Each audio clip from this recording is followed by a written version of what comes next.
샬롬, 원유맨 킹덤 빌들, 하나님의 모아딤, 절기인 패삭, 패스오버, 6월절을 맞아서 라비 유엘 버코비치께서 히브리적 퍼스펙티브스, 바른 관점으로 하나님의 절기인 하나님의 모아딤에 대한 성경적 티칭 시리즈를 6월절, 초실절, 무교절을 맞아 원유맨 킹덤 빌더 여러분들에게 나누어 드리겠습니다.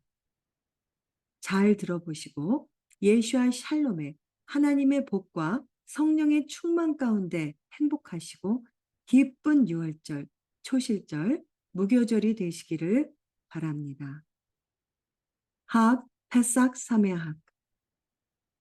특히 라비 유엘 버코비치의 토라의 마음을 빼앗기다의 교재 가운데 있는 티칭을 원유맨 빌더분들에게만 특별히 나누어 드릴 수 있음에 하나님께 감사를 드립니다. 이 교재는 한국 메시아닉 토라 연합신학원 교재로 사용되고 있으며 김길중 목사님께서 원유맨 킹덤 빌더에게만 나눌 수 있도록 파일로 제공해 주신 자료이기에 이 책은 구입하실 수가 없습니다. 원유맨 킹덤 빌더 워치맨 여러분들께서 여러 번 들어보시면서 이 동영상을 통해서 개인, 가정, 소그룹, 공동체가 함께 더욱 예수와의 완전한 대속의 유월절에 대한 깊은 사랑의 친밀감이 깊어지시고 매년 더 업그레이드 되시는 은혜와 성령의 충만이 부어지시는 유월절 성만찬이 되시기를 축복합니다. 바룩 하셈. 자, 그러면 라비 유엘 버코비치의 토라의 마음을 빼앗기다의 교재를 여러분들과 함께 나누겠습니다. 라소쿠 베디브레이 토라, 토라의 마음을 빼앗기다, 파삭, 패스오버, 6월절에 대해서 나누어 드리겠습니다. 오늘 낭독은 워치맨 킹덤 빌더 윤다혜 집사님께서 낭독해 주시겠습니다. 감사합니다. 6월절 패삭. 패삭이라는 6월절 기간 동안에 몇 개의 중요한 날들이 있습니다. 4개의 모아딤 중 우리가 2가지를 살펴볼 것입니다. 패삭과 무교절입니다. 샤밧을 살펴보는 것과 같은 차례로 알아보겠습니다. 먼저 성경에 어떤 표현이 있는지 읽어보고 그것에 동그라미를 쳐놓고 성경적 가르침이 어떤 것인지 알아보고 그 안에서 신화적 보화를 발견해내고 무엇을 해야 하는지 실천할 것들을 찾아보겠습니다. A. 성경적인 표현. 성경적인 표현이 어떤 것입니까? 레위기 23장 5에서 8절. 개정. 첫째 달 열 나흔 날 저녁은 여호와의 유월절이요. 이달 15째 날은 여호와의 무교절이니 이래 동안 너희는 무교병을 먹을 것이요. 그 첫날에는 너희가 성회로 모이고 아무 노동도 하지 말며 너희는 이래 동안 여호와께 화제를 드릴 것이요. 7째 날에도 성회로 모이고 아무 노동도 하지 말지니라. 2개의 모아딤을 말하고 있습니다. 이것은 유월절과 무교절을 말하고 있습니다. 우리가 동그라미를 다시 그려보면 그 가운데 샤밧이 있습니다. 우리가 봄에 와 있습니다. 봄에 패삭이 있고 무교절이 있습니다. 성경에서 유월절에 대해서 무엇이라고 말하고 있습니까? 이 이야기의 요점만 정리해 보겠습니다. 더 깊이 나중에 개인적으로 공부해봐도 좋겠습니다. 패삭은 이야기입니다. 장자의 죽음에 대한 이야기입니다. 하나님께서 모세에게 말씀하셨고 모세가 바로에게 말했습니다. 내 백성을 가게 하라. 바로가 안 돼, 안 돼, 안 돼. 가도 돼, 안 돼, 안 돼, 안 돼, 가도 돼. 하나님께서는 바로를 설득하기 위해 애쓰셨습니다. 우리가 10개의 재앙 중에서 9개의 재앙이라고 부르는 것이 그것입니다. 그 재앙들에 대해서 공부하는 것도 굉장히 놀라운 지혜를 줍니다. 그러나 오늘은 그것에 대해서는 넘기겠습니다. 10번째 재앙이 하나님께서 이집트 땅에서 첫 번째 장자들을 모두 죽이시는 사건이었습니다. 첫 번째 장자, 이스라엘 백성이건 이스라엘 백성이 아니건 상관이 없었습니다. 동물까지도. 1. 열 번째 재앙. 처음 난 것들을 죽이심. 출애굽기 12장 12절 개정. 내가 그 밤에 애굽 땅에 두루 다니며 사람이나 짐승을 막론하고 애굽 땅에 있는 모든 처음 난 것들을 다 치고 애굽의 모든 신을 내가 심판하리라. 나는 여호와라. 이 말씀에서 하나님께서 어떤 일을 하고 계시는지 우리가 알 수 있는 구절들이 있습니다. 이것은 다른 재앙과 같은 평범한 재앙이 아니었습니다. 이집트의 모든 신, 어떤 구조 자체를 심판하고 계신 것을 볼 수 있습니다. 이집트가 바로의 노예였던 것이 아니라 바로를 잡고 있던 악한 영들이 이스라엘을 노예로 삼았던 것입니다. 바로만 붙잡고 있던 악한 영들이 아니라 모든 것을 붙잡고 있던 악한 영들이 있었던 것입니다. 이집트의 다양한 것들을 붙잡고 있었던 모든 악한 것들에 관한 것입니다. 주님께서는 이렇게 말씀하십니다. 이집트의 모든 악한 것을 심판할 것이다.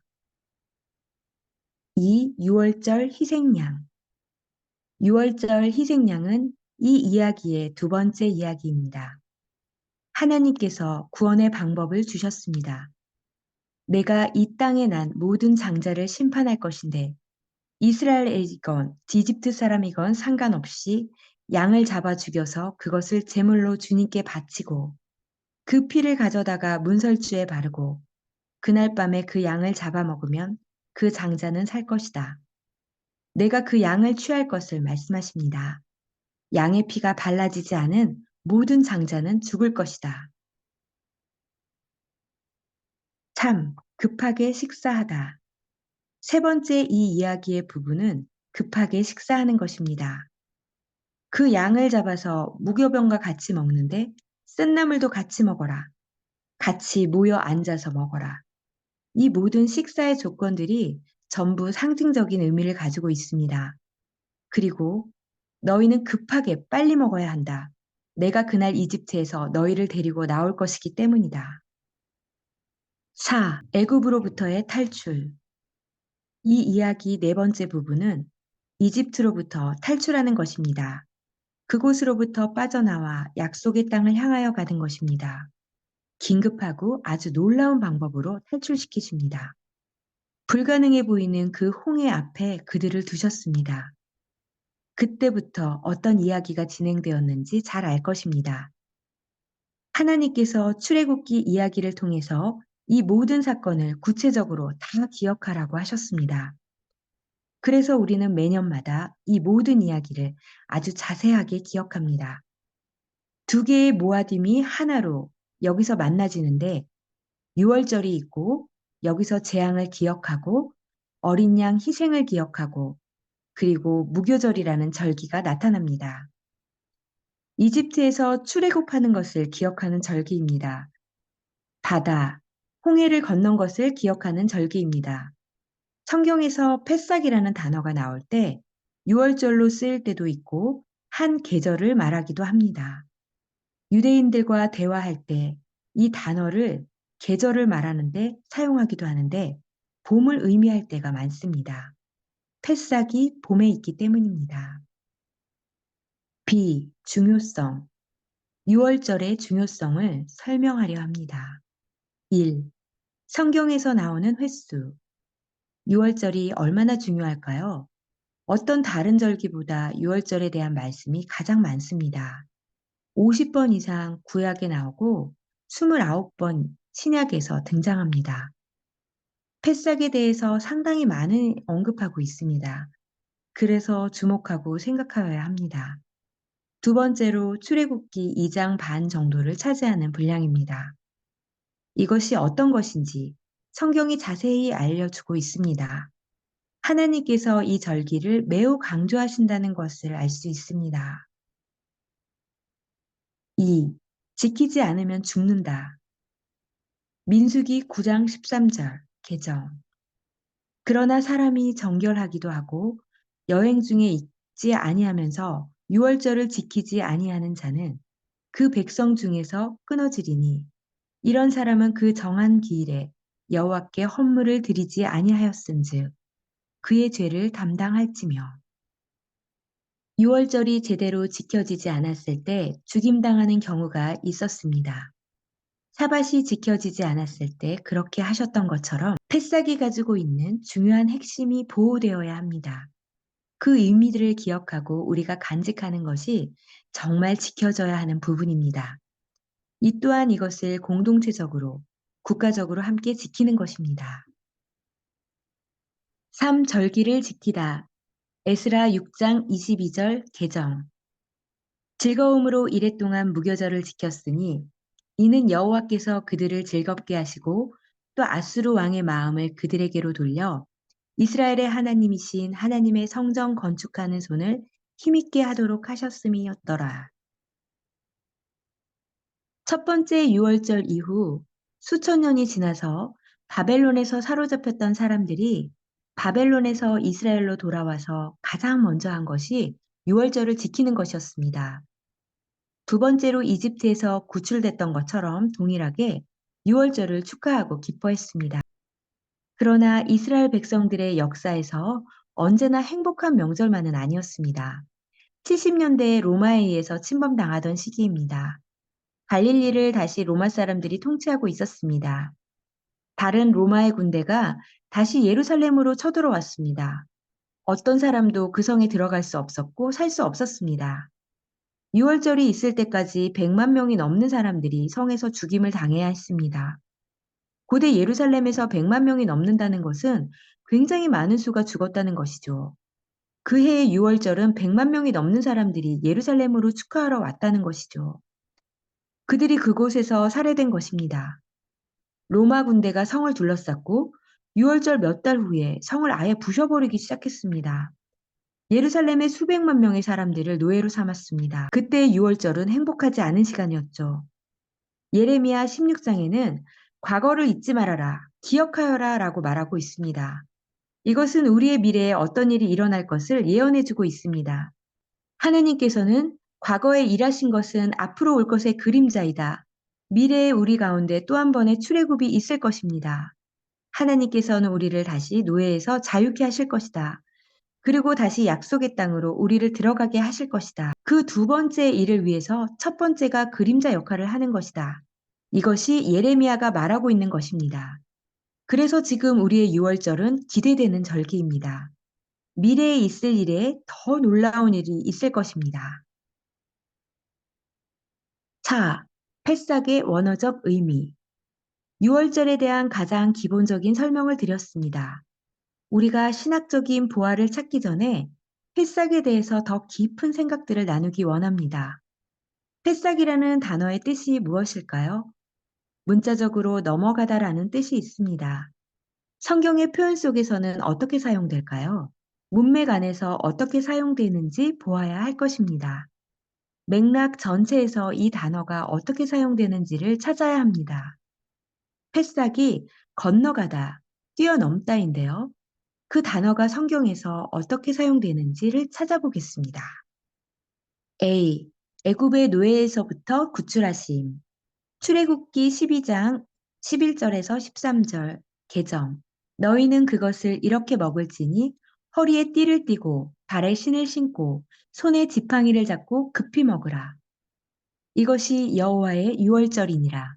내가 그 밤에 애굽 땅에 두루 다니며 사람이나 짐승을 막론하고 애굽 땅에 있는 모든 처음 난 것을 다 치고 애굽의 모든 신을 내가 심판하리라. 나는 여호와라. 내가 애굽 땅을 칠 때에 그 피가 너희 사는 집에 있어서 너희를 위하여 표적이 될지라. 내가 피를 볼 때에 너희를 넘어가리니 재앙이 너희에게 내려 멸하지 아니하리라. 이스라엘 백성이 무엇을 해야 하고 하나님께서는 어떤 일을 하실 것인지 이야기하고 있습니다. 출애굽기 12장 21에서 23절 개정. 모세가 이스라엘 모든 장로를 불러서 그들에게 이르되 너희는 나가서 너희의 가족대로 어린 양을 택하여 유월절 양으로 잡고 우슬초 묶음을 가져다가 그릇에 담은 피에 적셔서 피를 문 인방과 좌우 설주에 뿌리고 아침까지 한 사람도 자기 집 문 밖에 나가지 말라. 여호와께서 애굽 사람에게 재앙을 내리려고 지나가실 때 문인방과 좌우 문설주의 피를 보시면 여호와께서 그 문을 넘으시고 멸하는 자에게 너희 집에 들어가서 너희를 치지 못하게 하실 것이니라. 실제 6월절에 어떤 일들이 일어났는지 볼 수 있습니다. 출애굽기 12장 11절 개정. 너희는 그것을 이렇게 먹을지니 허리에 띠를 띠고 발에 신을 신고 손에 지팡이를 잡고 급히 먹으라. 이것이 여호와의 6월절이니라. 어떻게 어린 양을 먹어야 하는지에 대해서 말해주고 있습니다. 아주 독특한 지침을 주고 계십니다. 여정을 출발하기 바로 직전에 허리에 띠를 띠고 신을 신고 지팡이를 지고 이것은 마치 짐을 싸서 공항에 가기 직전인 것처럼 먹으라는 것이죠.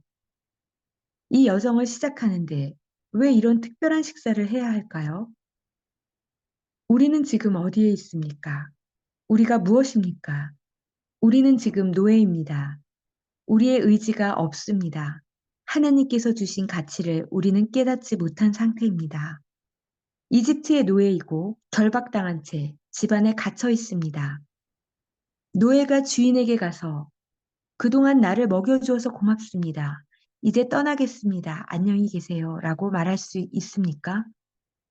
내가 노예였지만 이제 갈 것입니다. 라고 말할 수 있습니까? 노예는 자기가 정할 수 있는 의지가 없습니다. 노예는 개인적인 재산이며 노예는 주인에게 속하여 있습니다. 이집트의 노예라는 것은 바로 파라오의 재산이라는 뜻인 거죠. 이집트로부터 우리가 자유케 된다는 의미는 하나님께서 이집트의 신들을 멸하시고 권세를 무너뜨려서 이스라엘 백성들을 빼내오는 것만이 하나님의 방법이었을까요?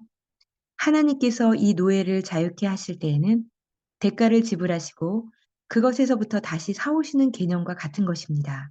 하나님께서 즉 다른 사람이 소유하고 있는 재산을 강탈해 오는 것이 아니라 대가를 지불하시고 사오시는 것입니다. 하나님께서 노예의 주인에게 가서 그 노예를 다시 사오시는 것과 같은 것입니다. 주님께서 너희가 이렇게 식사하여라. 너희는 너희 결박에서부터 자유케 될 준비를 다 하여라고 말씀하십니다. 지금 너희는 노예된 삶에서부터 빠져나오는 준비를 하고 나서 먹으라 하십니다. 서둘러서 먹도록 하라. 이것은 여호와의 유월절이다. 여호와를 위한 유월절이다. 여기서 유월절이라는 단어가 무엇을 의미하고 있습니까? 이스라엘 백성에게는 그 죽음이 건너뛴다는 의미일까요? 아닙니다. 그런 의미가 아닙니다. 패싹이라는 표현은 어린 양을 먹는다라는 것이 아주 중요한 포인트입니다. 패싹이라는 단어 자체가 지금 죽임 당하신 어린 양을 설명하고 있는 것입니다. 이것은 중요한 지점입니다. 패싹이 가장 중요한 의미는 죽임당한 어린 양을 여호와의 패싹이라고 말하고 있는 것입니다. B. 어린 양의 보혈의 의미. 출애굽기 12장 13절 개정. 내가 애굽 땅을 칠 때에 그 피가 너희가 사는 집에 있어서 너희를 위하여 표적이 될지라. 내가 피를 볼 때에 너희를 넘어가리니 재앙이 너희에게 내려 멸하지 아니하리라. 어린 양에 대해서 더 이야기해주고 있는데 문설주에 어린 양의 피를 발라야 한다고 말씀하십니다. 하나님께서 그 피를 보시겠다고 말씀하십니다. 너희를 그냥 지나칠 것, 패싹할 것이다. 여기에서 건너뛰다라는 의미를 패싹을 발견할 수 있을 것입니다. 그래서 재앙이 너희에게 내려 너희를 멸망시킬 일이 없을 것이다 라고 말씀하고 계신 것입니다. 패싹 안에 있는 두 개의 의미를 분명히 같이 봐야 합니다. 터계자가 건너뛴다는 의미도 있지만 그것보다 먼저 여호와의 패싹이라고 말할 때 패싹은 죽임당한 어린 양을 말하고 있다는 것입니다. 그리고 나서 역사적인 사건이 일어납니다. 출애굽기 12장 21절 개정. 모세가 이스라엘 모든 장로를 불러서 그들에게 이르되 너희는 나가서 너희의 가족대로 어린 양을 택하여 유월절 어린 양으로 잡고 유월절 제물이라고 한국말로 표현되어 있는데요. 이것이 히브리어로 패싹인 것입니다. 다시 말해 사람들이 패싹을 잡는다라고 표현한 것입니다. 사람들에게 어린 양을 잡으라, 패싹을 잡으라 라고 표현하신 것입니다. 그 어린 양을 잡는 것이 그 노예인 나를 다시 사는 대가입니다. 노예가 자기 자신을 자유케 할 수 있는 능력이 있습니까? 노예는 자기 스스로 대가를 지불할 수 없습니다. 노예는 스스로 자유케 될 수 없습니다. 우리가 우리의 구속을 스스로 이룰 수 없습니다. 우리가 잡는 어린 양이 우리의 패싹이 되는 것입니다. 23절이 중요합니다. 출애굽기 12장 23절 개정. 여호와께서 애굽 사람들에게 재앙을 내리려고 지나가실 때 문 임방과 좌우 문설주의 피를 보시면 여호와께서 그 문을 넘으시고 멸하는 자에게 너희 집에 들어가서 너희를 치지 못하게 하실 것임이라. 누가 이집트의 땅을 지나갑니까? 여호와께서 이집트를 지나가실 것이다. 이집트를 치실 것이다. 그런데 그 문설주에 피가 발라져 있는 것을 보면 우리의 패싹을 그가 보시게 된다고 하십니다. 이것은 우리의 순종을 보시는 것입니다. 믿음으로 순종한 것을 보시는 것입니다. 우리의 믿음의 순종이 결박으로부터 자유케 하는 것이 아니라 너희 문에 패싹이 있으면 내가 너희를 패싹할 것이다. 너희 문에 패싹이 발라져 있으면 묻어 있으면 내가 너희를 패싹할 것이다 라고 말씀하신 것입니다. 여호와께서 이스라엘 백성들의 집을 건너뛰는 패싹을 하시겠다고 하신 것입니다. 여기까지 성경을 본 결과 패싹은 죽임당한 어린 양입니다. 그러나 23절은 보니까 도대체 무슨 뜻일까요? 하나님께서 직접 패싹이 되셔서 우리에게 패싹을 주신 것입니다. 그분 자신이 대가가 되신 것입니다. 여호와께서 본인이 패싹이 되셔서 이스라엘 백성을 패싹하게 하신 것입니다. 그 결과로 죽음이 이스라엘의 집안으로 들어오지 못한 것입니다. 이것이 가장 중요한 것입니다. 여기서 무슨 일이 일어나고 있습니까? 어린 양의 피가 문설주에 발라 있는 것은 하나님께서 우리의 믿음을 보시는 어떤 통로의 역할을 할 뿐이었습니다. 하나님의 어린 양이란 대가가 지불되어서 그들이 그 결박으로부터 노예로부터 자유함을 얻은 것입니다. 창세전부터 주님은 죽임당한 어린 양이심을 우리는 말씀 안에서 알고 있습니다. 하나님께서 노예로 살고 있는 하나님의 백성들을 자유케 하시기로 결정하고 계셨습니다. 하나님께서 하나님의 어린 양을 죽이심으로 그 대가를 지불하신 것입니다. 어디에서요? 우리가 그것을 보았습니까? 우리가 그것을 알았습니까? 그것이 바로 이 패싹의 목적입니다. 하늘의 영역에서 하나님께서 하나님의 일을 다 하신 것입니다. 이 땅에서 주님께서 그 일을 완성하셨습니다.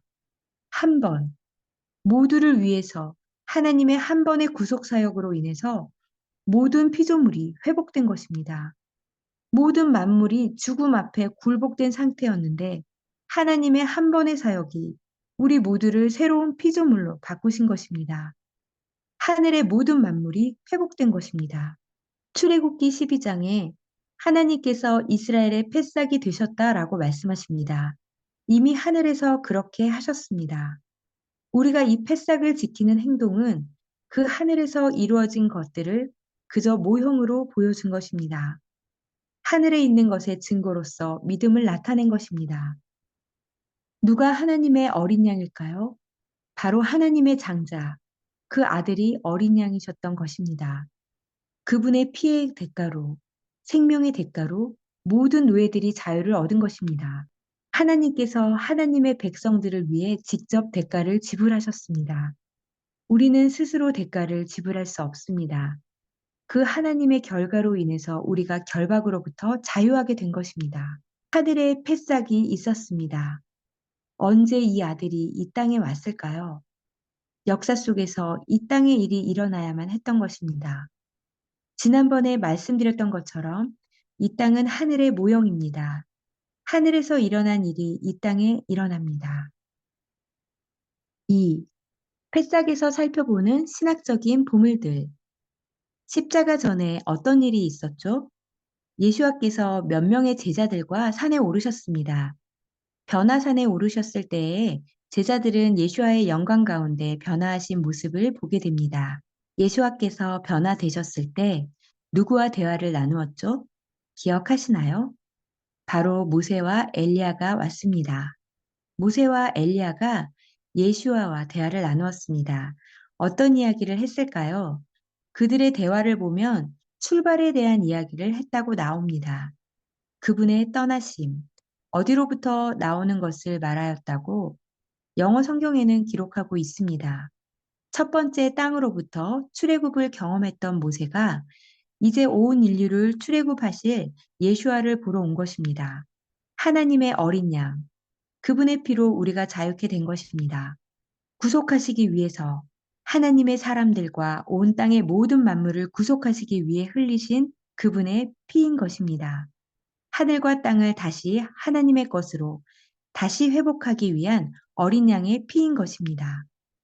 다시 출애굽기 12장에서 시작되었던 것입니다. 이러한 이해 안에서 신학적인 보화들을 찾아보도록 하겠습니다. 이제 신학적인 보물에 대해서 나누려 합니다. 신학적인 보물함에서 우리가 무엇을 꺼낼 수 있을까요? 6월절에 관한 보화들을 찾아보겠습니다. 우리가 샤밧에 대해서 찾았던 보석은 영적인 안식과 메시아의 완성된 사역이었습니다. 패싹에 대해서는 또 어떤 보화를 찾을 수 있을까요? 그리고 무교절에 대해서는 어떤 보화들을 찾을 수 있을까요? 두 개의 중요한 신학적인 보석이 있습니다. 하나는 구속이란 보석과 다른 하나는 구원이라는 보석인데요. 만약 이 두 가지 의미를 알고 싶다면 패싹에서 찾아야 합니다. 패싹을 통해서 바로 이 두 가지를 가르치고 배우는 것입니다. A. 구속. 우리는 이집트에 묶여 살았습니다. 이집트는 누구죠? 이집트는 바로라고 할 수 있습니다. 우리는 바로의 나라를 섬겼던 것입니다. 이것은 역사적으로 사실이지만 또한 상징적인 의미를 가지고 있습니다. 저는 지금 토라를 공부하는 방법에 대해서 이야기하는 것인데요. 역사를 실제적으로 살펴보아야 합니다. 또한 토라는 하나의 문학이기도 합니다. 그리고 이것을 지으신 분은 문학적인 기법들을 사용해서 우리에게 말씀하고 계십니다. 토라의 아주 작은 단어들에게는 각각의 의미가 있습니다. 거기에 그림이 그려지는 것입니다. 그림 속에서 살펴본 이집트의 모습. 이것이 인간의 역사이지만 이것은 그 안에 숨겨진 그림들이 있습니다. 인간의 역사 안에는 이 메시지들이 그려져 있는 그림판과 같습니다. 이집트는 바로의 나라를 말하는데 이집트가 무엇일까요? 얼굴을 보면 이 그림의 머리에는 뱀이 있습니다. 머리 양쪽에 모자처럼 생긴 것이 있고 그 위에는 뱀의 모습이 있습니다. 이것은 마치 뱀의 몸처럼 쭉 내려와 있습니다. 이스라엘이 이집트를 섬겼는데 이것이 바로를 상징하는 신을 섬긴 것입니다. 바로를 보호하는 신의 모양을 뒤집어 쓰고 있는 것입니다. 이마 위에 있는 것이 상징하고 있는 것은 코브라인데 코브라는 공격하는 뱀입니다. 바로를 보호한 이집트를 보호한다는 것을 상징하고 있는 것입니다. 코브라가 지금 공격하려는 듯한 모양으로 이렇게 바로가 쓰고 있는 것입니다. 파라오 뒤에는 어둠의 나라가 있는 것입니다. 뱀이 상징하고 있는 어둠의 나라. 이스라엘이 지금 어둠의 나라에 묶여서 그들을 섬기고 있는 것입니다. 그 나라의 노예에서 풀려나기 위해 사용한 단어가 바로 구속이라는 단어입니다. 아주 강력한 권세를 가진 바로 앞에 순결한 흠없는 어린 양이 있습니다. 그 권세 앞에서 흠없는 어린 양의 피를 흘리는 것을 우리가 보고 있습니다. 이것이 얼마나 아이러니한 일입니까? 중동의 가장 강력한 권세와 힘을 가지고 있었던 바로 그 어둠의 나라의 권세. 그런데 힘없는 어린 양 앞에 그것들이 무너졌다는 것입니다. B. 구속의 의미. 6월절 희생을 보겠습니다. 구속은 무엇일까요? 구속은 신학적인 용어입니다. 구속은 노예로부터 풀려나는 것, 자유케 되는 것이란 의미가 있습니다. 이것은 바로의 무덤에 그려 있던 그림입니다. 이것이 중동에 살고 있던 사람들의 모양이죠. 노예들이 그려져 있습니다. 이 그림은 더 큰 구속의 모형인 것입니다. 죄의 노예로 살고 있는 우리가 구속받은 그림인 것입니다. 1. 사도 바울이 말하고 있는 구속 1. 사도 바울의 이야기로 돌아오면 사도 바울은 유대인 남자였습니다. 헬라어를 쓰는 곳에서 사역을 하는 유대인 사역자. 사도 바울이 구속에 대해서 설명하기 시작합니다. 자기가 가지고 있는 유대적인 생각들을 가지고 설명하는데 헬라의 문화를 가지고 설명할 수밖에 없는 것입니다. 헬라 문화권의 사람들에게 구속을 설명할 때 그 단어가 일터, 장터의 언어라는 것을 우리가 알게 되었습니다. 사도 바울이 한 일은 대단히 놀라운 일이었습니다. 그는 패싸기 그림을 가지고 있으면서 매일 살아가고 있는 사람들에게 그 그림을 설명해 준 것입니다. 그들의 언어를 가지고 설명한 것입니다. 우리가 이집트의 노예였다. 우리는 모두 죄의 노예이다. 그 시대에서는 노예란 사고 파는 것이었습니다. 우리가 노예를 사고 팔 때에 시내의 장터에 가서 주인에게로 찾아갑니다. 거기에는 노예 시장이 있었습니다. 내 노예를 팔고 새 노예를 사고 싶을 때 그 시내에 있는 장터에서 노예를 사고 파는 일들이 벌어졌던 것입니다. 사도 바울이 이것을 사용해서 설명한 것입니다. 노예를 팔려고 데려왔습니다. 그는 이렇게 사슬에 묶여 있었습니다. 그는 자유함이 없습니다. 결박되어 있습니다. 어떤 다른 사람이 그 노예를 사고 싶을 때 그 노예에 대해서 대가를 지불합니다. 그 돈에 대해서 그 이름이 있습니다. 몸값이란 단어로 돈을 사용합니다.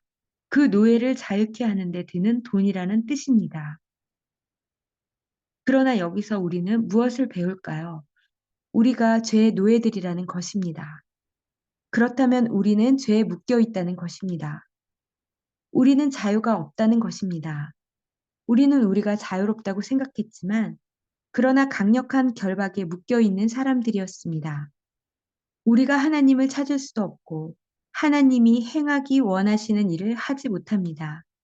우리가 묶인 가운데 있습니다.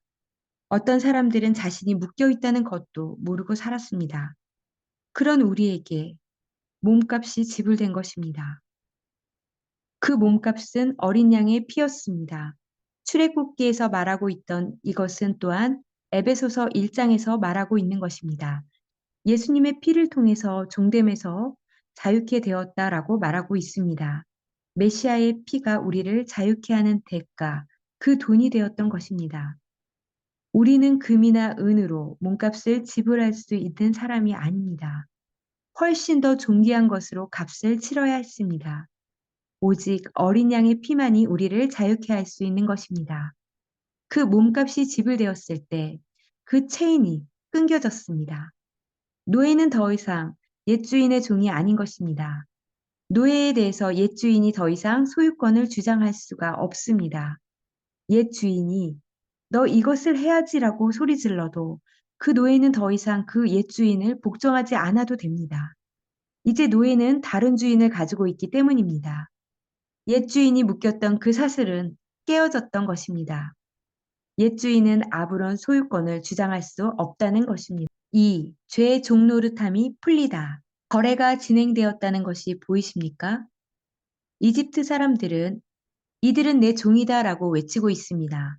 하나님께서 그 체인을 끊으셨습니다. 십자가 사건을 보면 이집트 사람들아, 너희가 더 이상 그들을 보지 못할 것이다 라고 말씀하시는 장면이 있습니다.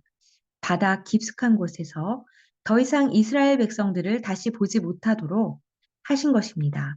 너희가 이제 죽을 차례다라고 하나님께서 이집트 사람들에게 말씀하고 계십니다.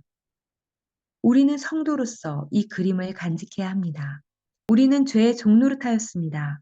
이것은 과거 시대입니다. 우리 죄값은 모두 지불되었습니다. 예수와를 믿는 순간 우리의 죄값은 없어진 것입니다. 우리의 사슬이 끊어졌습니다. 나는 옛 주인의 목소리가 들립니다.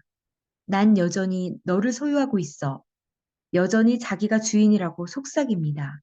어떤 때에는 그가 진짜 같아 보이기도 합니다. 아주 목소리처럼 속삭입니다. 여전히 죄의 종이라고 생각하게 만듭니다. 그러나 그 모든 것이 속이는 것입니다. 그는 우리를 향하여 어떤 소유권도 주장할 수 없습니다. 어떨 때는 그런 것 같은 사건들이 보입니다. 그러나 실제는 끝났다는 것입니다. 이집트 사람들은 바닷물 속에 죽었습니다. 바다 건너편에는 우리의 주인께서 계신 것입니다. 우리는 새 주인에게 속한 자들입니다. 그분께서는 우리에게 선한 주인이 되십니다. 그분께서는 우리를 위해 대가를 지불하셨습니다. 토라는 노예들에게 공급하시는 것입니다. 토라는 이스라엘에게 노예를 소유할 수 있는 것을 제공합니다. 토라에서 고대 이스라엘이 노예를 가질 수 있다고 말하고 있습니다. 토라에서 이스라엘에게 노예 갖는 것을 허락하시고 계시지만 정말 우리가 생각하는 것처럼 때리고 함부로 대하는 인간 이하의 대우를 하는 그런 노예를 말하는 것이 아닙니다.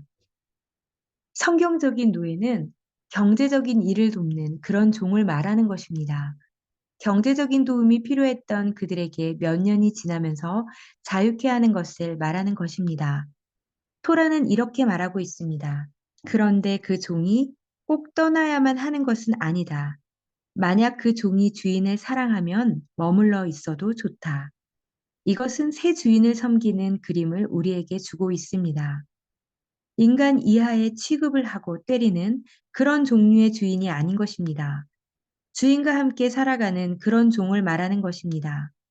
종을 너무나 사랑하여서 사랑을 쏟아 부어주는 그런 주인을 말하는 것입니다. 그리고 자신의 피를 쏟아가면서도 종을 사랑하는 주인을 토라에서 말하고 있는 것입니다. 사도 바울이 말하고 있는 구속 2. 로마서 6장 6에서 7절 개정.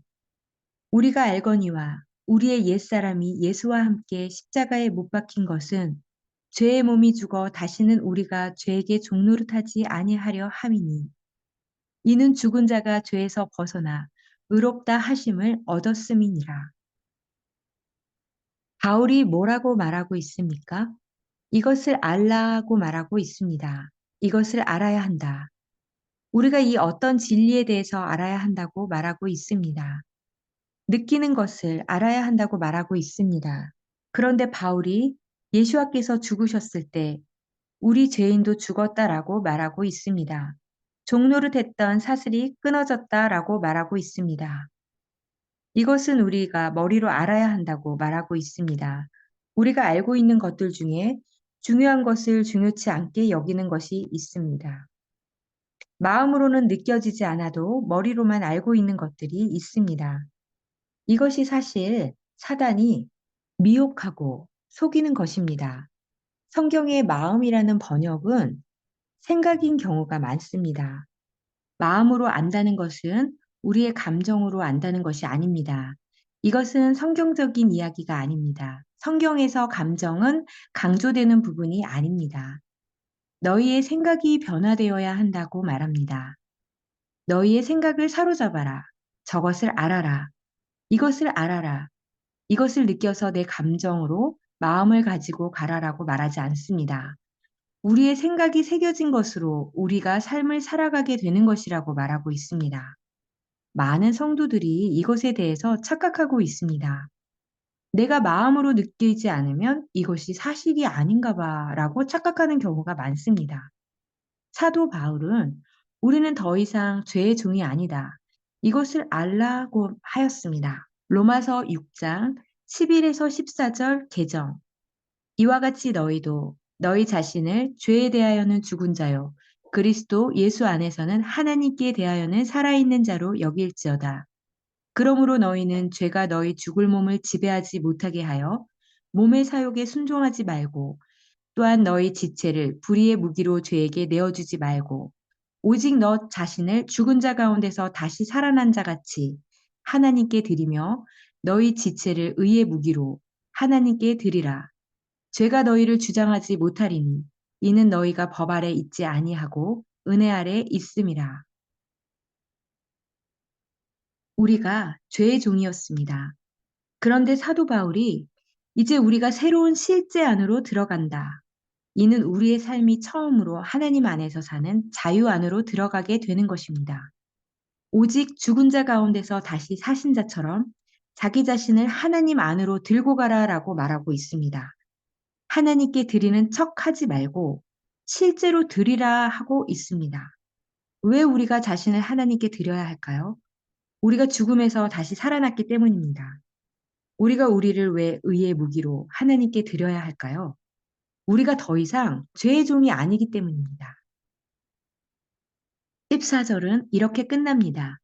죄가 지배하지 못한다. 옛 주인이 지금의 주인이 아니다. 죄가 더 이상 너희 주인이 아니고 너희는 더 이상 율법주의 안에 있지 않다. 이제 은혜 아래 있다. 여기서 율법 안에 있지 않다라는 헬라어에서는 분명하게 율법주의를 말하고 있습니다. 율법주의는 무엇일까요? 선한 행위를 해서 하나님의 은혜를 얻으려는 행동들, 하나님의 구원을 얻어내려고 하는 것. 이것은 율법주의입니다. 율법주의를 사용하는 단어가 이 말씀에서 사용되고 있습니다. 우리는 하나님과 율법주의의 관계에 있을 수 없습니다. 우리는 이미 은혜 가운데 있기 때문입니다.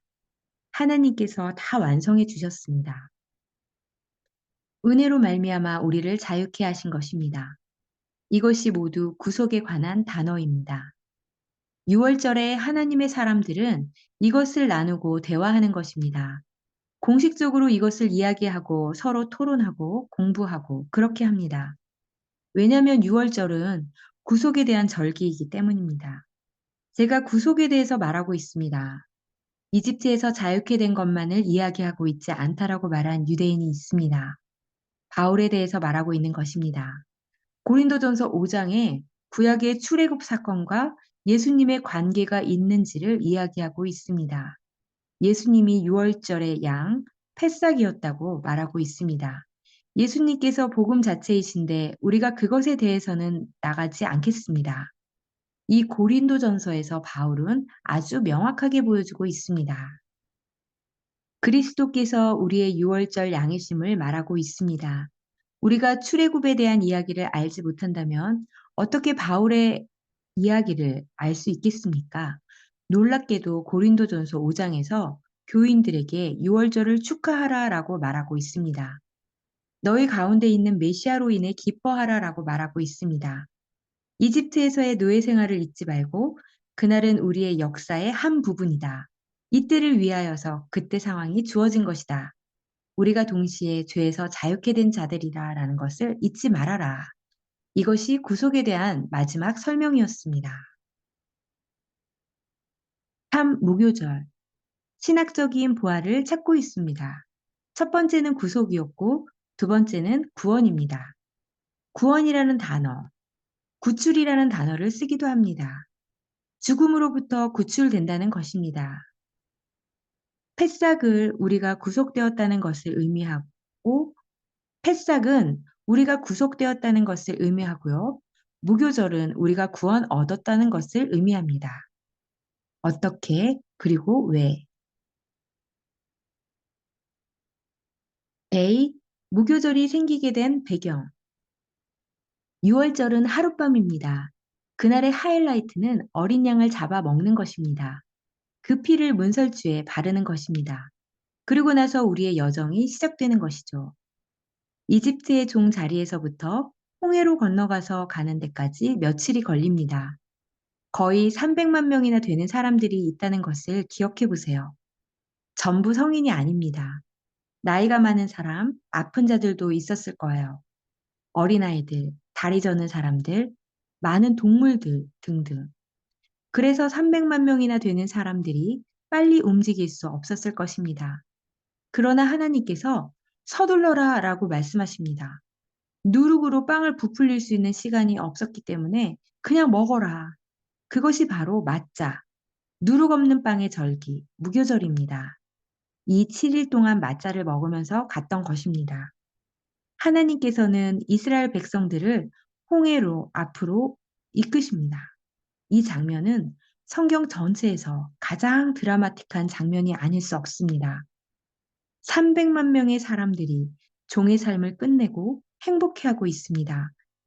약속의 땅에서 살게 될 집을 생각하면서 며칠 동안 걸어가며 바다 앞에 선 것입니다. 나는 수영할 수도 없는데, 배도 없고, 왼쪽과 오른쪽으로 갈 수도 없고, 뒤로 돌면 이집트에 군대가 있습니다. 여러분들을 잡으려고 쫓아오고 있습니다. 그 순간 모든 것이 멈춘 것과 같습니다. 우리가 무엇을 해야 하나? 하나님께서 모세에게 말씀하십니다. 너의 지팡이를 물에 대라. 그리고 나를 따라해라. 너희가 가만히 서서 여호와의 구원을 볼지어다. 여기서 구원이라는 단어가 나옵니다. 무슨 뜻일까요? 죽을 지경에 있는 사람들, 이때 죽은 것과 같은 상태입니다. 그러한 사람들을 죽음에서부터 구출해내셨다는 것이 구원인 것입니다. 비구원. 실제로 구원이라는 단어는 전쟁터에서 사용되는 언어였습니다. 어떤 군인이 정말 죽음의 상황 속에서 건짐받았을 때 사용되는 언어였습니다. 홍해 앞에서의 상황이 전쟁터와 같았다는 것입니다. 어둠의 주권자와 하나님의 사이에 전쟁하는 상황이었던 것이죠. 바로 이 순간에 그 전쟁이 벌어진 것입니다. 하나님의 언약이냐, 하나님의 능력이냐, 하나님의 일하심이냐, 모세가 선포한 것이 하나님의 말씀이냐, 이 모든 것이 이 순간에 담겨 있습니다. 그런데 어둠의 세상 주관자들이 이기는 것처럼 보였습니다. 어떠한 죽음의 현장에서 우리가 구출되었던 것입니다. 이 두 개의 신학적인 단어들이 얼마나 중요한지 알 수 있겠지요. 노예에서 자유케 되는 것을 구속이라 하고 죽음에서 구출되는 것을 구원이라 합니다. 같은 사건과 그림이지만 다른 각도로 보고 있는 것입니다. 우리에게 어떤 일이 일어나고 있는 것일까요?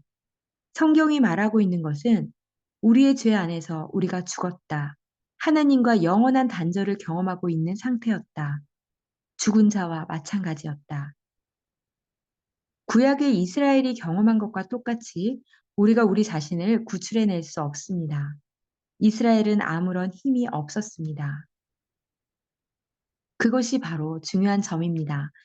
이스라엘은 정말 힘이 없어야만 했던 것이죠. 이 모든 구속의 사역이 하나님의 사역이었던 것입니다. 우리는 힘이 없는 자들입니다. 1. 신학적인 배경에서의 구원. 에베소서 2장 5절 개정. 허물로 죽은 우리를 그리스도와 함께 살리셨고 너희는 은혜로 구원을 받은 것이라. 우리가 죽음을 대면하는 것뿐만 아니라 메시아께서 영원한 죽음에서 구원해 내셨다라는 것입니다. 그리고 드디어 처음으로 새롭게 살아내게 된 것입니다. 죽음이 우리를 만지지도 못합니다. 메시아가 죽음에서 살아나셨습니다. 우리 모두를 위해서 다시 살아나셨고 우리 모두가 그분과 연합하였습니다. 죽음이 우리를 만지지 못합니다. 죽음이 어디에 있는가? 바울이 말합니다. 우리 몸이 죽어갑니다. 그러나 우리 안에 있는 그 모든 것이 영원히 살게 될 것이라고 바울은 말합니다. 이것의 좋은 그림이 출애굽 사건인 것입니다. 하나님의 눈으로 보면 이스라엘 백성들은 죽은 것이나 마찬가지입니다. 그들을 구원하기 위해 그분의 피를 흘리셨습니다. 그 모든 나라 전체가 홍해 앞에서 죽었습니다. 그런데 그들에게 구원을 베푸셨습니다. 이 패싹 안에서의 구원. 1년에 한 번 하나님께서 어떤 시간을 구분해 놓으라고 하셨습니다. 그것은 모에드의 시간입니다. 그것에 대해서 더 나눌 것입니다. 하나님께서 1년에 한 번 너희가 시간을 정하여서 구속되었다는 것이 무슨 뜻인지, 구원받은 것이 무슨 뜻인지 아주 독특한 방법으로 하나님을 만날 준비를 하길 원하십니다. 패싹을 위한 시간을 따로 구분해야 합니다. 1년에 한 번입니다. 오고 있는 패싹이 언제인지를 알아야 하고 준비해야 합니다. 이것을 보호하고 다른 일정이 침범하지 못하도록 해야 합니다. 그날 하나님과의 놀라운 일이 있기 때문입니다. 샤밧이 지켜지는 것처럼 바로 패싹을 지켜야 하는 것입니다.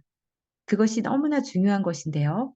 그냥 하나님께서 패싹을 공부하라고 그것을 가르치신 것이 아니라 진정한 패싹을 행할 수 있도록 한 시즌을 주신 것입니다. 출애굽기를 보면 패싹을 시즌에 해야 할 일들이 있습니다. 어떤 것들은 성전이 존재했을 때 행하는 것이 있지만 지금은 다릅니다.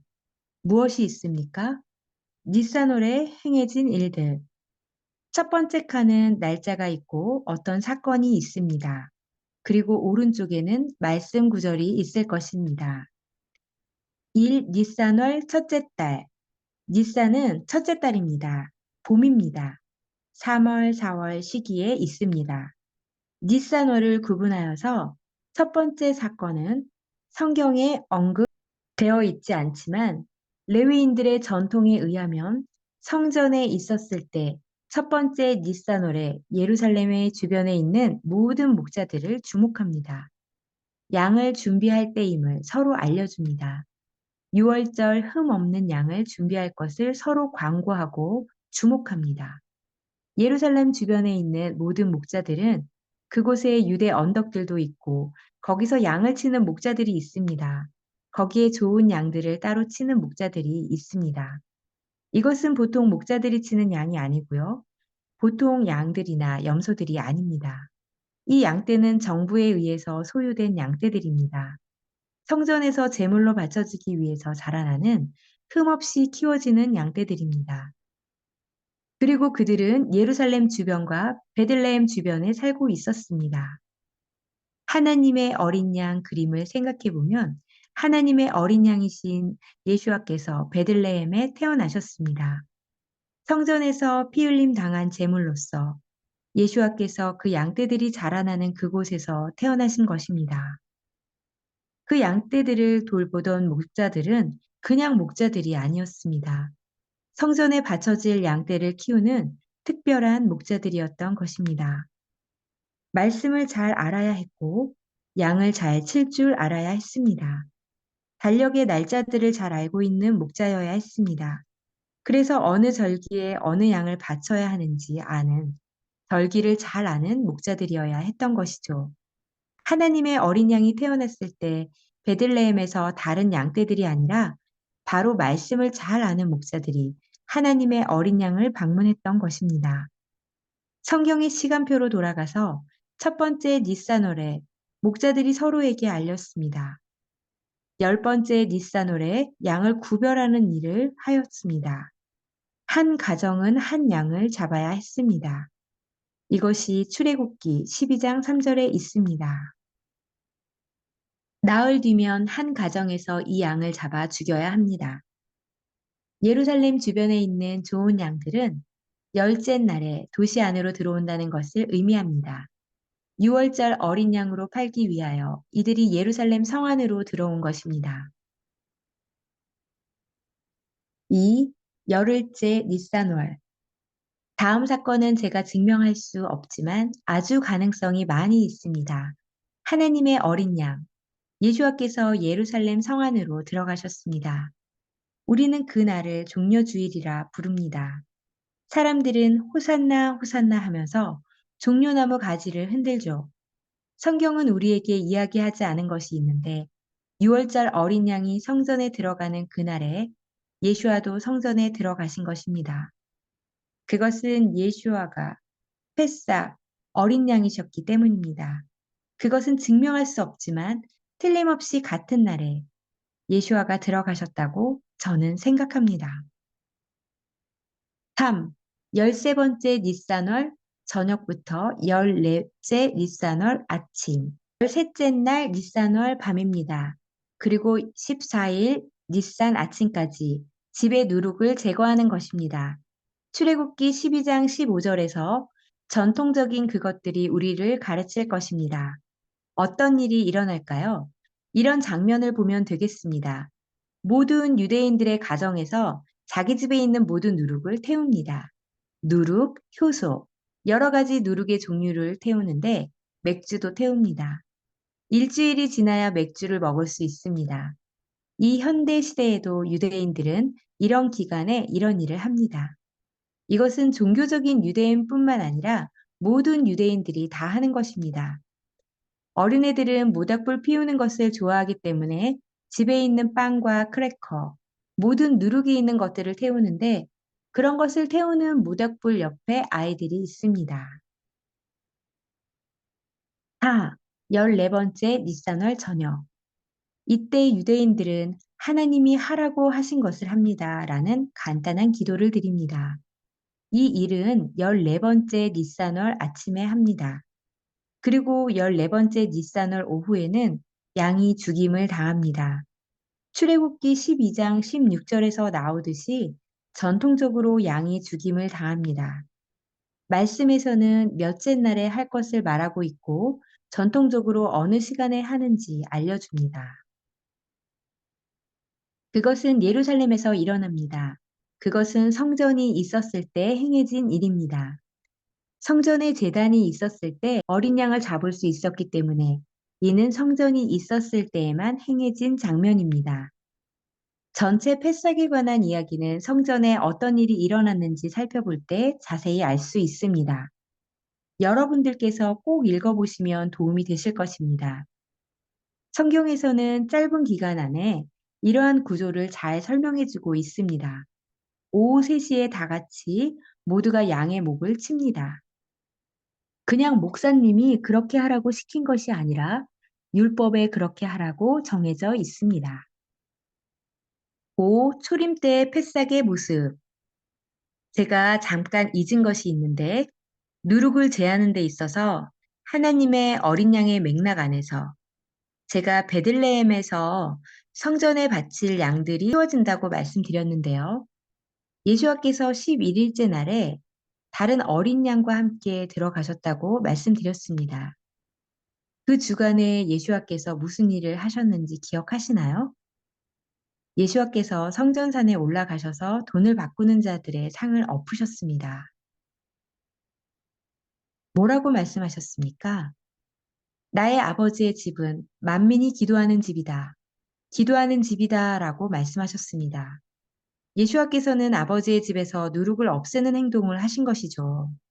14일 오후에 양을 잡는 같은 시간에 성경에서 동일하게 말하는 것은 예수와가 십자가에 달린 시간이 동일한 시간이라는 것입니다. 토라 안에 있는 작은 단어 하나하나가 중요한 의미를 가지고 있는 것입니다. 우리는 니산월, 그런 단어를 그냥 지나가지만 하나님께서 그 단어를 적어 놓으신 이유가 있습니다. 오후 3시 14일 니산월에 6월절 어린 양이 성전에서 희생되는 것입니다. 어떻게 그 일이 일어나는지 좋은 그림이 있습니다. 제사장들에 의해서 아주 구조적으로 잘 집행됩니다. 한 사람이 그들의 양을 데리고 나옵니다. 그런데 수많은 사람들이 자기 양을 데리고 앞으로 나옵니다. 그래서 세 그룹으로 나누어서 제사장들이 그 양을 잡습니다. 한 그룹이 양을 가지고 나오면 다른 그룹이 기다렸다가 그 다음에 나옵니다. 제사장들이 다 같이 줄을 서서 양을 잡습니다. 그들의 양이 목이 베이고 그 피를 제사장들이 가져갑니다. 그것을 제단 위로 가져가는 것입니다. 이 시간에 동시에 예수님의 피가 흐른 것입니다. 그 다음에 니산월 14일 해질 무렵 트라이얼럿이라는 단어는 굉장히 논쟁거리인데 제가 말씀드릴 수 있는 해석은 해가 완전히 지기 전에 마지막 오후 시간인 것 같습니다. 그때 무슨 일이 일어날까요? 그때 바로 6월절 식사가 시작되는 것입니다. D. 패상 만찬. 출애굽기 12장 8절 개정. 그 밤에 그 고기를 불에 구워 무교병과 쓴 나물과 아울러 먹되. 해가 완전히 지고 나면 그때부터 무교절이 시작되므로 6월절이 끝납니다.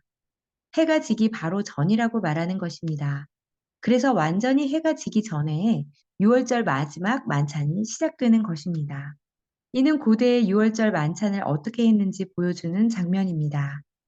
마지막 중요한 날짜는 17일 이후입니다. 1. 맞자. 레위기 23장 6절 개정. 이날 15셋 날은 여호와의 무교절이니 이래 동안 너희는 무교병을 먹을 것이요. 7일 동안 맞자를 먹습니다. 맞자는 무교병입니다. 맞자만 먹어야 합니다. 누룩이 들어간 것은 절대 먹어서는 안 된다는 뜻입니다. 오늘날 맞자는 이렇게 생겼습니다. 성경적으로는 좀 동그랗게 생긴 모양이라고 합니다.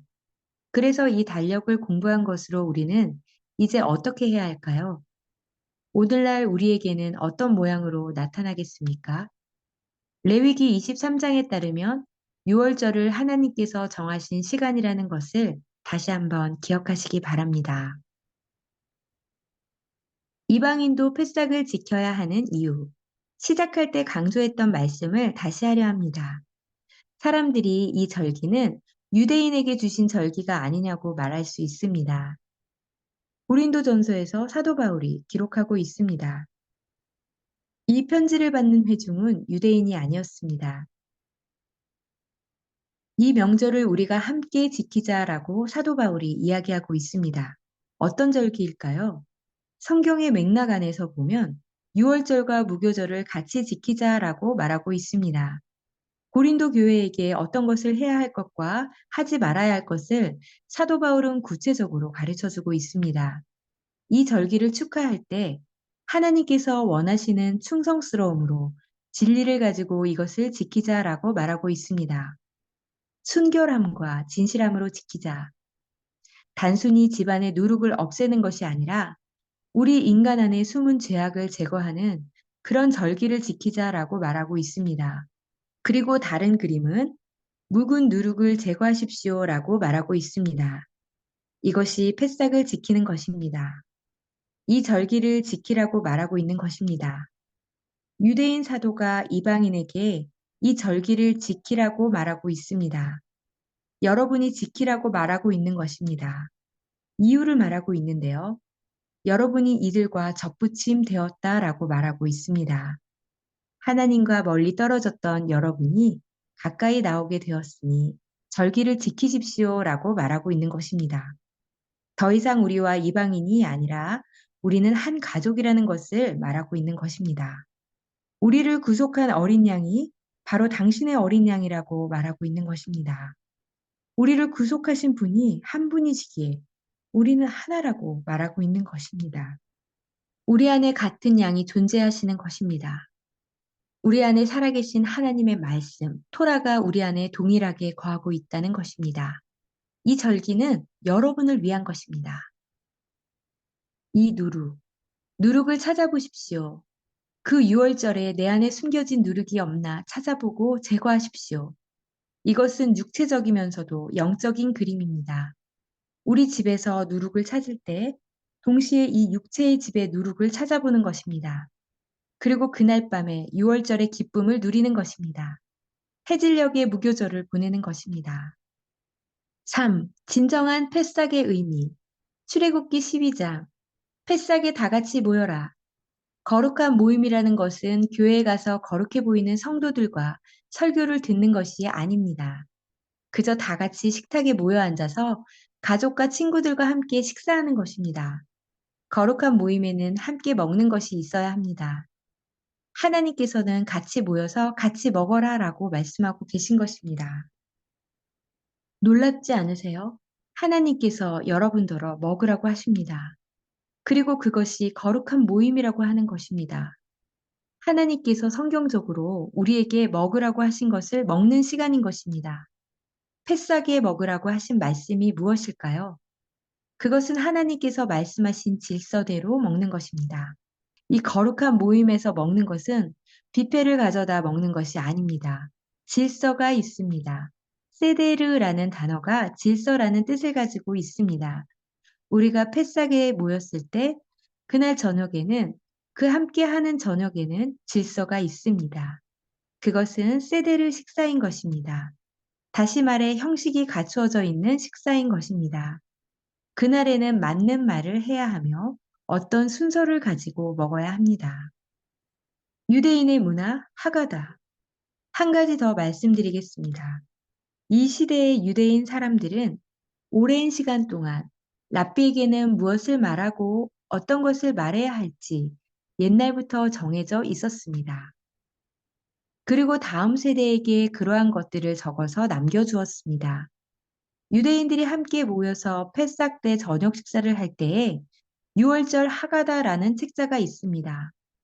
사천기 하가다의 책들은 랍비들이 썼는데 전통적인 유대인들은 하가다를 가지고 유월절을 지킵니다. 저는 이런 것들을 사용하고 자라났고 지금도 사용하고 있습니다. 성경에서는 언제 이 유월절을 지키라라고 날짜를 말해주고 있습니다. 어떤 음식을 먹으라고 말해주고 있습니다.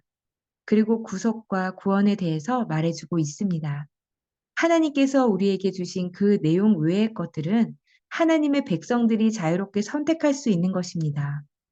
하가다를 가지고 패싹을 지키는 것은 유대인의 문화입니다. 6월절 이 하가다에 여러분이 묶이지 않으셔도 됩니다. 여러분의 전통 만들어도 좋습니다. 이 하가다에는 아름다운 노래들과 말씀들, 너무나 아름다운 문학이 담겨져 있는 참고서입니다. 새로운 신자들에게 6월절이 무엇인지 잘 알려줄 수 있는 책입니다. 가능하게 될 때 하시라는 것입니다. 성경은 우리가 6월절을 지키는 것에 대해서 많은 자유를 허락해주고 있습니다. 우리가 꼭 먹어야 하는 것은 6월절 어린 양입니다. 하지만 그것은 성전이 있을 경우입니다. 성전이 있을 경우에만 먹는 것입니다. 그래서 6월절 어린 양을 빼기도 합니다. 쓴나물을 먹으라고 성경은 말하고 있습니다. 노예로 살 때 얼마나 아팠는지, 그것이 얼마나 쓴맛이었는지 기억하도록 먹는 것입니다. 6월절에 먹는 것은 상징적인 의미가 담겨 있다는 것을 알 수 있습니다. 먹는 것을 통하여 실제를 볼 수 있는 것입니다. 그것을 보고 먹으며 우리의 대화가 시작되는 것입니다. 하나님이 어떤 분이시며 우리가 어떠했는지를 이 쓴나물을 먹으면서 대화하는 것입니다. 와사비 아시죠? 여러분은 와사비를 먹으면 됩니다. 저희는 야채와 와사비를 먹습니다. 여러분은 와사비와 맛자를 먹어야 합니다. 누룩이 들어가지 않은 것을 먹어야 합니다. 계속 패싹에 대해서 공부할 것입니다. 발루가타 야훼 엘로헤이누 멜렉 하울라 아쉐르 키드샤누 베 미츠보타부 베치바누 라소크 베디브레이 토라 당신을 송축합니다. 야훼 우리 하나님 우주의 왕이시여 당신은 우리를 당신의 명령들로 거룩하게 하시는 분이십니다. 당신은 우리가 토라의 말씀에 마음을 뺏기도록 명령하신 분이십니다.